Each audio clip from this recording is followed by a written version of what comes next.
Hi, Gerald. I wanted to know what would be like the number one reason why people are wanting to move to Paraguay? I'm glad that we're having this conversation. What's the number one reason? What a great question. I feel like what we want to break down is the different categories of people and also what countries the people are from. Where the people are from determines the reasons why they're leaving their home country to move to a place like Paraguay.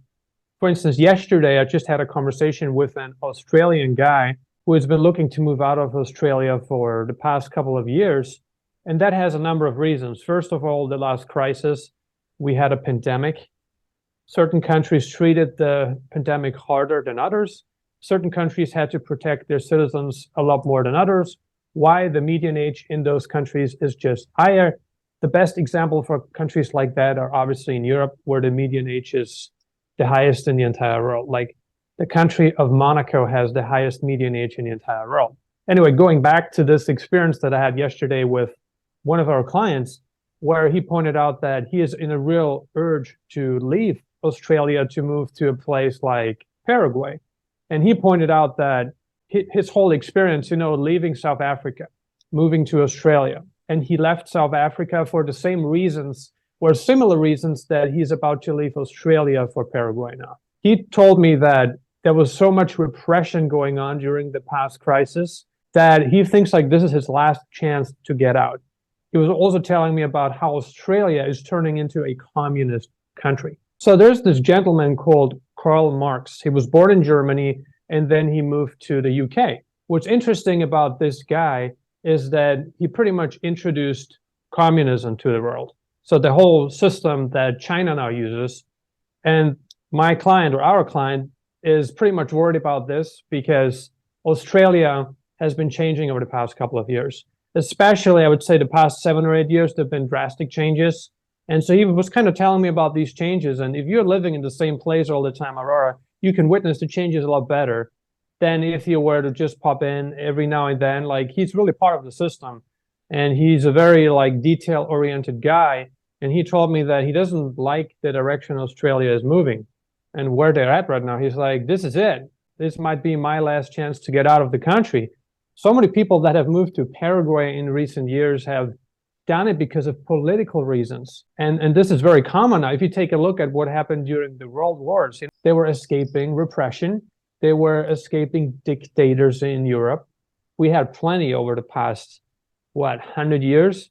And it seems like, and I'm not saying this proudly, it seems like we're moving in this direction again in certain countries. It might not be to the same degree as what we have seen during the world wars, but the patterns are there. And people are worried about authoritarianism turning into something like a strong dictatorship. And I'm not really blaming them for looking to move to a place where that might not be the case. People want to be in a place where they feel they can establish a new life.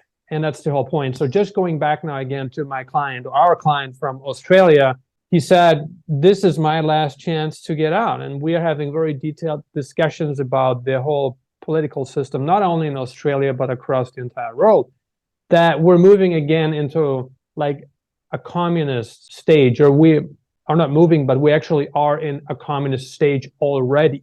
And it's like a scale. Imagine, Aurora, a scale from 0 to 100. The question is, where are you at on that scale? Some countries are progressing on that scale. They might already be at like 30, 50.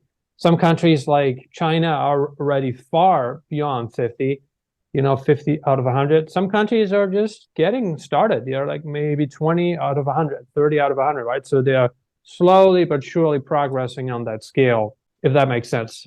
But what happens with like countries like North America that doesn't have that kind of political inclinations? Why are people from there wanting to move here? I feel like Americans are leaving for different reasons than Australians are leaving. America is based on, I would say, a different roots than Australia. Like taking a look at the pandemic, and now I just want to compare the two. Like Australia was always worried about its biosecurity. If you want to get a dog into Australia, a cat, doesn't matter what type of animal, right? There's a long procedure involved to make that happen. It's not easy to do. So people said, yeah, of course, it's a virus. The virus is getting into Australia. Of course, they have to tighten up. So people are kind of justifying it based on Australia's like stance on biosecurity. That's how people are justifying the treatment that the locals received during the past pandemic. Extreme lockdowns. For instance, I had a friend in Australia. He had to shut down his gym for a very long time. And because of that, he lost a lot of money. Think about it. You have a business. You want to keep your business open, but you only have so many savings. Eventually, you're going to run out of savings. And that's exactly what happened to my friend. And he was like, I'm probably going to throw in the towel pretty soon because I can't afford to keep going like this, right? So a lot of people were put out of business during the past crisis. Many people have left Australia. I've seen a recent report, 300,000 Australians have left, right? 300,000 Australians have left since the past crisis. That's a lot. That's actually a lot. Considering the size of the country, having so many people leave in such a short period of time, Aurora, is crazy. America is different. Like the clients that we're getting from America that are looking to leave America, a lot of people are saying that people are doing it for the tax reasons. That's obviously a big point. However, it's not the main point that I'm seeing. The main point that I'm seeing is that people are actually also worried about the political future of America. They're worried about other things like illegal immigration. But one of the key things that I've seen, Aurora, is they want to upgrade their quality of life, which they can do in a different country. Why? If they move to a place like Paraguay, their purchasing power goes up. Think about it. You're coming with a higher income to a country like Paraguay. Your tax rates go down too. Like in Paraguay, you pay 10% on local income, on corporate income.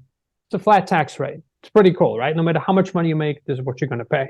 Then there is Paraguay's territorial tax system, which says if you have income from outside our borders, you're not taxed at all. Americans have a big reason to move to Paraguay. Given this huge tax advantage that Americans are looking at, they're like, wow, this is it. This is like a great opportunity for me to get out, cut down on my living costs, cut down on my taxes, but also improve the quality of life, which you get. If there's less money pressure, guess what's going to happen? You will have more time to do other things. You're more relaxed. You can go out, spend time with your friends a lot more. Like life in America is very fast paced. It is. And that might not change anytime soon. That's actually another big reason why people are looking to leave. But yes, comparing it to Australia, I'd say there definitely are some similarities. People are worried about the future of the country. There's no country in the history of the world that has more debt than America has, right? America is the biggest debtor nation ever. And this is a big concern to people where they're like, hey, what am I paying taxes for? Where does all the money go? Like I'm paying these taxes and yet debt is just ramping up and ramping up. People are concerned about that. Then if you take a look at other countries, the tax rates are lower. Countries have a relatively lower debt, but you always have to look at the population size. You can't just say, oh, this country has a smaller debt than America. It depends on how many people are living in the country. It depends on the proportions. The ratio is everything. So this is probably, or these are the reasons why people are looking to leave America. Well, then to sum it up, then people from Australia has like more political reasons, and people from North America has more like economic reasons.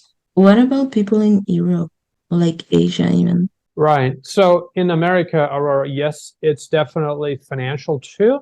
But a lot of the people, like I said, it's for lifestyle. They want to get a better lifestyle. Like America is very car dependent. It's very fast paced. People looking to live in a healthier environment, and who can blame them? Now, Europe is a different beast. I'm sure you've seen how many people are moving out of Germany and are getting into Paraguay. Tons of people. Like the Germans have been accustomed to repression since World War I, pretty much, and probably also before. Like Germans know what's going on, especially the ones that are living in Paraguay. Like people are looking for a better future. In fact, we've seen now so many people with families leaving Europe and moving to Paraguay. And you know that Paraguay, your country, Aurora, is a pretty liberal country. Like you can go there as a European, you can start a business, you can own 100% of a company, you can own land, property, apartments. There is a rumor, which I haven't really confirmed, but the rumor says that the German chancellor, I should say ex-German chancellor, Angela Merkel, bought land in Paraguay, and she did that during her time in office. We don't know why she did that. And like I said, this hasn't been confirmed, but there have been rumors. So I don't know, like, why are some people buying land in Paraguay? What do they know that we don't? That's always the question, right? Like, people have certain intels, especially like top tier politicians. The top tier politicians, they know things that we don't know, where we're like scratching our heads and thinking like, oh, there are possible scenarios, but we can't really put the pieces together because there's missing information.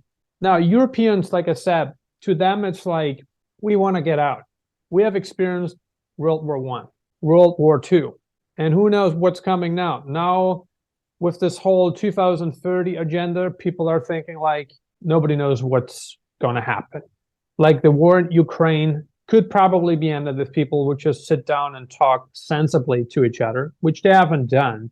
And it doesn't make sense. If you want peace, if you really want peace, it's like, imagine, if you really want friendship, you probably find a way to maintain that friendship. If you give 100%, and that's what I believe in, it doesn't matter who started it. I mean, sure, it matters who started it, but it also matters what both parties do to kind of resolve it. So there's always a reason to start something, and the person who started the war is obviously at fault.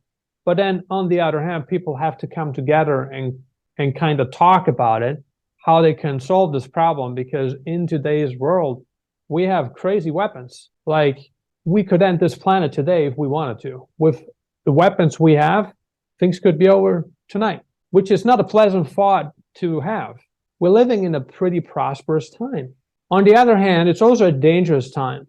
So people in Europe are looking to escape a lot of that.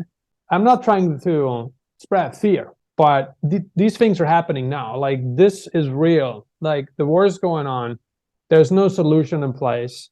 The question is, for how much longer will it be going on until there is either A, a solution in place, or B, something else happens, which we don't want.